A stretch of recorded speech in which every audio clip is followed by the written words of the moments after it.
Bonjour, chers maîtres, honorables assistants. Permettez-moi de vous présenter une série de 3 cas cliniques de patients ayant développé une embolie pulmonaire secondaire à la prise d'olanzapine. Si les facteurs de risque classiques de la maladie thromboembolique veineuse sont bien établis, le risque associé à la prise d'antipsychotiques demeure souvent sous-estimé en pratique clinique. À travers cette présentation, j'espère illustrer ce risque et en tirer des enseignements pratiques. Commençons par le premier cas, celui d'un homme âgé de 55 ans qui a développé une embolie pulmonaire durant son hospitalisation en psychiatrie. Ce patient a comme facteur de risque cardiovasculaire l'âge, le sexe masculin et le surpoids, sans aucun facteur de risque thromboembolique. Il a comme antécédent psychiatrique plusieurs cousins suivis avec la notion d'un seul suicide dans la famille. L'examen psychiatrique à l'admission a trouvé un syndrome délirant, un syndrome hallucinatoire ainsi qu'une hypomimie et une humeur triste. Le diagnostic d'un épisode psychotique aigu a été retenu et le patient a été mis sous olanzapine à raison de 10 mg par jour et chlorpromazine à raison de 75 mg par jour. À J2 du traitement, il a présenté une confusion, une dyspnée associée à des palpitations et fut transféré en unité de soins intensifs cardiologiques. Pour le volet des explorations, la radiographie thoracique a montré une ascension de la coupole diaphragmatique. Le bilan biologique a objectivé une CRP élevée avec des dédimères et troponines positifs. L'échocardiographie a objectivé un ventricule droit dilaté avec fonction systolique limite. Tandis que l'angioscanner thoracique a mis en évidence une embolie pulmonaire bilatérale. La flèche blanche dans l'image à gauche pointe vers un défect de remplissage, visible comme une zone hypodense au sein d'un vaisseau normalement rehaussé après injection de produits de contraste. À droite, un angioscanner thoracique normal montre un rehaussement total des vaisseaux pulmonaires. Le bilan étiologique, incluant une TTM 6 étapes et un bilan de thrombophilie, est revenu sans particularité et l'olanzapine a été retenu comme facteur causal de l'embolie pulmonaire. Le patient a été traité par rivaroxaban associé au port de bas de contention avec arrêt de l'olanzapine et de la chlorpromazine. Plusieurs entretiens avec le patient et sa famille ont permis de retenir le diagnostic d'épisode dépressif majeur, conduisant à l'instauration de paroxétine. Le traitement anticoagulant a été maintenu pendant 3 mois, puis arrêté progressivement, sans récidive après 12 mois de suivi. Le deuxième cas concerne une femme de 68 ans. La patiente s'est présentée aux urgences somatiques pour douleurs thoraciques et dyspnée. À l'examen, elle était tachycarde, hypotendue, polypnéique avec une saturation de 90% à l'air ambiant. Le bilan biologique montrait une élévation des dédimères, de la troponine et du BNP et le TT retrouvait une dilatation du ventricule droit avec dysfonction systolique. L'angioscanner thoracique a objectivé une embolie pulmonaire bilatérale étendue. Le bilan étiologique comprenant un Doppler veineux des membres inférieurs, les marqueurs tumoraux, un examen gynécologique, une mammographie ainsi qu'un angioscanner thoraco-abdominopelvien n'a retrouvé aucune anomalie et l'embolie pulmonaire a été attribuée de façon probable à la prise d'olanzapine. La décision fut d'arrêter l'olanzapine, la molécule de substitution n'a pas été mentionnée. La patiente a ensuite été mise sous héparine relayée par un traitement par antivitamine K. Nous entamons avec le patient le plus jeune de la série, un homme de 28 ans. Le patient s'est présenté aux urgences somatiques pour dyspnée. Il était tachycarde, confus, normotendu, la saturation était normale, l'examen clinique était sans particularité. Pour les examens paracliniques, la radiographie thoracique objectivait un épanchement pleural de faible abondance, le CG montrait un bloc de branche droit avec déviation axiale droite et le TT retrouvait une hypertension artérielle pulmonaire, un septum paradoxal ainsi qu'une dysfonction systolique. L'angioscanner thoracique a mis en évidence une embolie pulmonaire étendue bilatérale. Similairement aux 2 autres patients, le bilan étiologique est revenu négatif et l'olanzapine constituait le seul facteur de risque identifiable. L'olanzapine a été arrêté et remplacé par l'aripiprazole. Le patient a ensuite été traité par anticoagulant dans la nature et durée sans indéterminé. Je vous invite à une analyse comparative des 3 cas. Et commençons par un petit rappel sur les facteurs de risque thromboembolique qui sont classés en 3 catégories, fort, modéré et faible. Aucun de nos patients n'avait de facteur de risque fort ni modéré. Pour le premier cas, il présentait un seul facteur de risque faible, son âge. La deuxième patiente avait 2 facteurs de risque faibles, l'âge et l'obésité, tandis que le troisième cas, le plus jeune de la série, n'en avait aucun.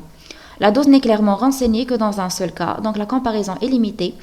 Les cas diffèrent nettement par le délai, avec une embolie pulmonaire survenant très précocement à uniquement J2 de traitement, alors qu'il apparaît sous traitement chronique chez les 2 autres patients.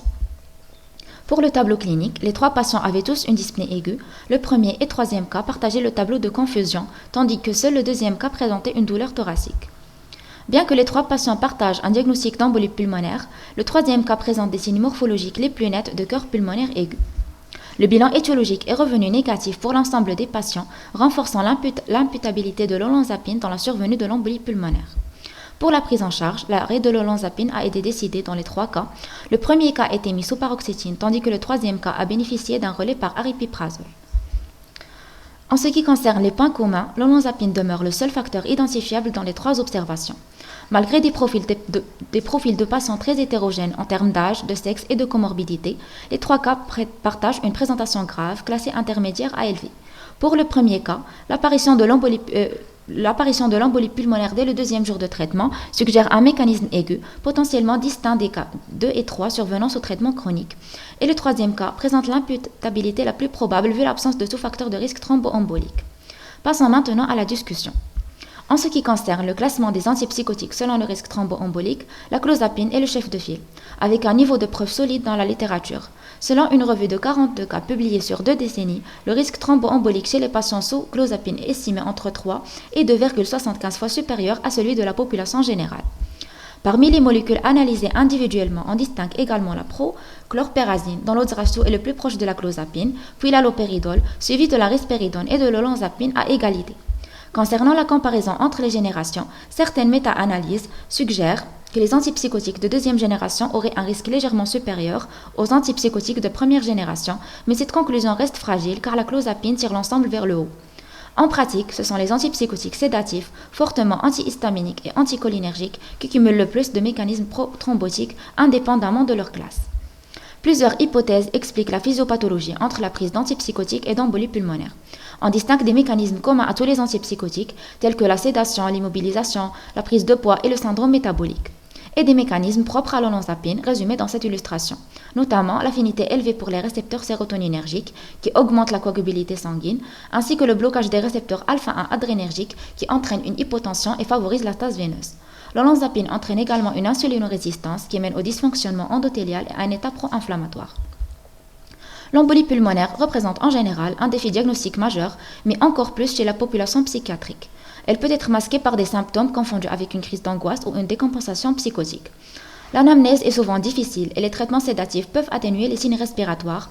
Enfin, les facteurs de risque comme l'immobilisation, la catatonie ou le syndrome métabolique sont fréquemment sous-estimés. La prise en charge repose sur 3 piliers, une anticoagulation curative, l'arrêt immédiat de l'antipsychotique suspecté et son remplacement par une molécule à plus faible risque thrombotique. Enfin, la mise en place d'une prophylaxie antithrombotique chez les patients à haut risque associée à un suivi clinique et biologique rapproché. En ce qui concerne le choix de l'antipsychotique après une embolie pulmonaire iatrogène, les données les plus convergentes désignent l'aripiprazole, suivi de l'amisulpride comme les antipsychotiques à plus faible risque thrombotique. Cependant, aucun consensus formel ni guideline de société savante ne définit à ce jour un algorithme de substitution validé.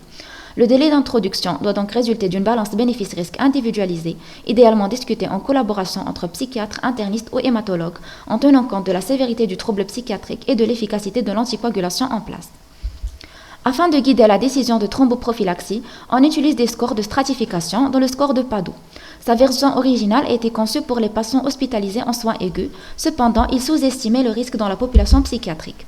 Des chercheurs ont donc ajouté 3 critères supplémentaires, et si le score était supérieur ou égal à 4, une thromboprophylaxie est à envisager.